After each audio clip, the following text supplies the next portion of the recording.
Hello বন্ধুরা, আসসালামু আলাইকুম। সবাই কেমন আছো? আশা করি ভালো আছো। আমি ওকে গেমিং চ্যানেল থেকে ডক্টর জীবাণু।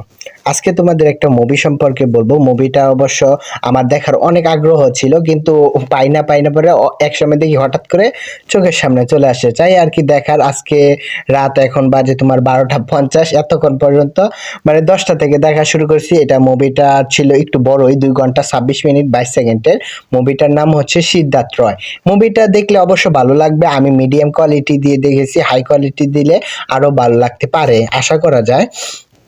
আর দ্বিতীয়ত হচ্ছে মুভিটা হচ্ছে 3টা পার্টে ভাগ করা রয়েছে। একটা পার্ট হচ্ছে তোমার যে ও অনেক ওর বাবা পড়াশোনা করতো এবং তাদের বাড়িতে বিশাল এক বড় লাইব্রেরি ছিল। একটা লাইব্রেরিতে এত বই থাকে না, যেটা তাদের বাড়িতে ছিল।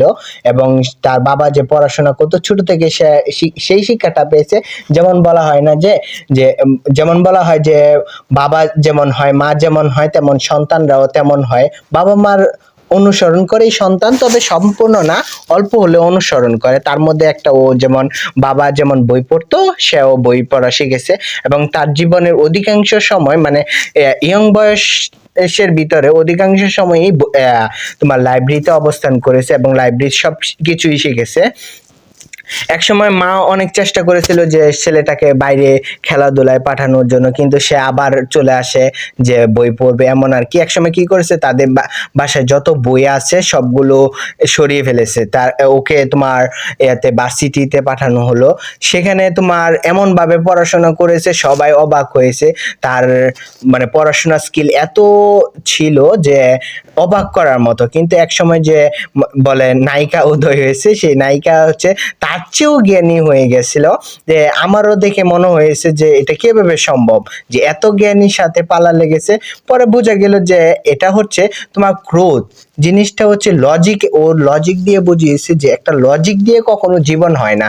জীবন হয় ভালোবাসা দিয়ে, জীবন হয় সাধারণ দৃষ্টিভঙ্গি দিয়ে, এবং লজিক দিয়ে হয়, কিন্তু সব সময় না। তাই বোঝানো হয়েছে।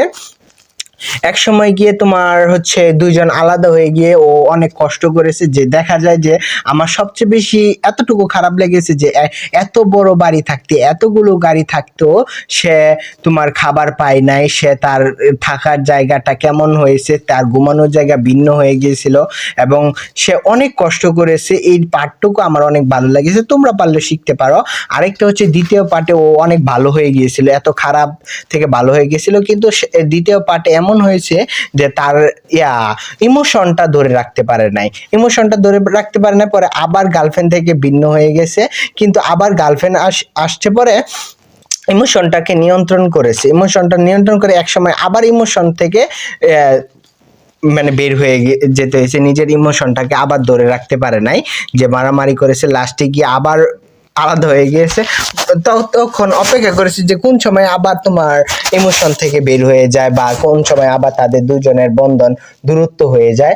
তাই এক সময় হয়ে গেছে, এবং লাস্ট গিয়ে নায়ক মারা গিয়েছে, এবং অনেক খারাপ ভাবে মারা গিয়েছে, যা আশা করা যায় নাই।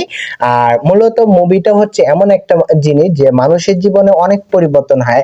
তোমার জীবনে জন্ম থেকে মৃত্যু পর্যন্ত তার মধ্যে অনেক সুখ আসে, দুঃখ আসে, অনেক কিছুর অভিজ্ঞতা আসে, এবং অনেক কিছু আসে যে তুমি জীবনে কোনো জিনিসই অতিরিক্ত করতে পারবা না। অতিরিক্ত করলে একসময় অতিরিক্তর কারণে তোমাকে কষ্ট পেতে হবে। এজন্য সকল জিনিসই নিয়ন্ত্রণ রাখতে হবে, জীবনকে উপভোগ করতে হবে, ভালো মন্দ সুখ দুঃখ সব নিয়েই জীবন। তাই হোক, ভালো থাকবা, সুস্থ থাকবা, মুভিটা দেখবা। আসলে মুভিটা অনেক সুন্দর ছিল। আল্লাহ হাফেজ। আল্লাহ বালবুল।